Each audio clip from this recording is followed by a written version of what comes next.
Hello बच्चों, चलिए इस प्रश्न को पढ़ते हैं और समझते हैं कि प्रश्न में हमें क्या बोला गया है। ठीक है, तो हमारा प्रश्न है कि यदि समीकरण निकाय, यहाँ पे हमें आयु दिए गए हैं। ठीक है, इन दो आयु का गुणन किया गया है और वो हमारा तीसरे आयु के बराबर है।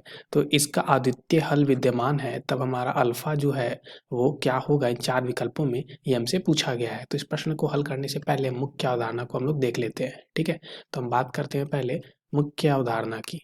तो हमें पता होना चाहिए कि अगर किसी भी समीकरण निकाय का अद्वितीय हल होता है विद्यमान, तो अद्वितीय हल विद्यमान होता है तो उसके लिए शर्त क्या होता है। तो पहले अगर हम देखें तो यहाँ पे जो हमारा ये अगर कुछ आयु ऐसा कुछ दिया गया है, मान लो अगर ए है। ठीक है, ए हम मान लेते हैं कि कुछ हमारा X Y Z A B C D E F के जैसा कुछ दिया गया है। ठीक है, ऐसा कुछ दिया गया है।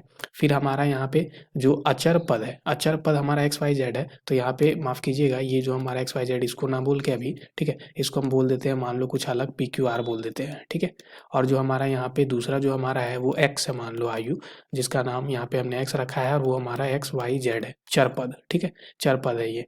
और इनको गुना करने पे हमारा एक यहाँ पे अचर पद विद्यमान है। ठीक है, ऐसा कुछ आ रहा है 6 4 अल्फा, उसको हम सी बोल देते हैं। ठीक है, तो यहाँ पे हम 6 4 अल्फा ही मान लेते हैं इसको अभी भी।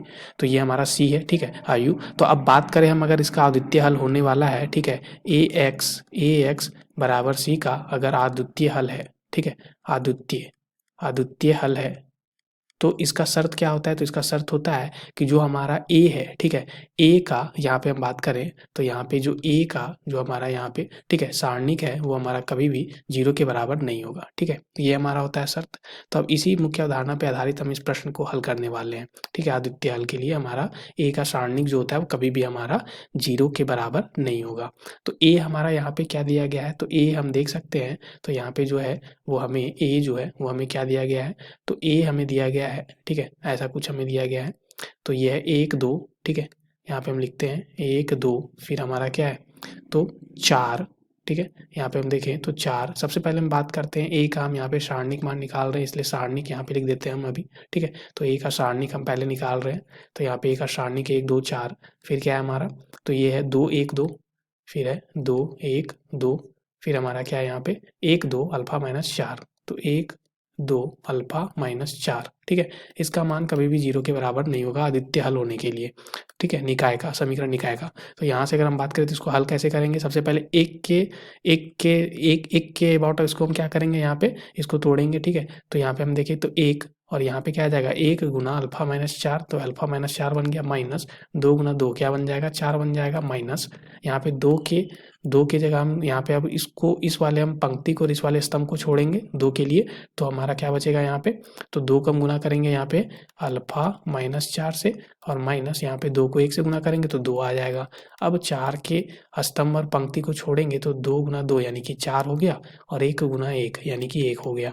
ठीक है, ये हमारा 0 के बराबर नहीं होना चाहिए।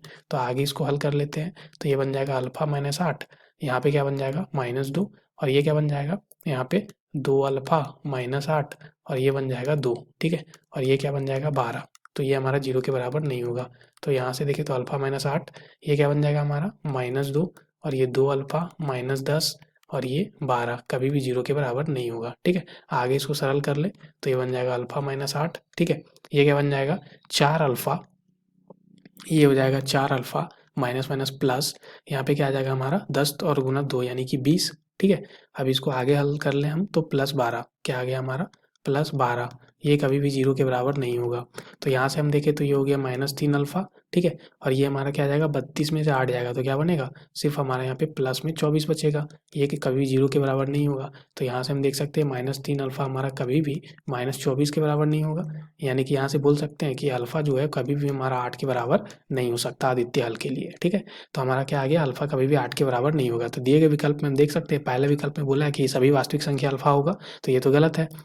दूसरे में बोला है कि अल्फा जो है वो हमारा पूर्णांक होगा, तो कोई भी पूर्णांक बोला गया है तो उसमें 8 भी हमारा एक पूर्णांक आता है जो कि हो नहीं सकता, इसलिए ये भी गलत है।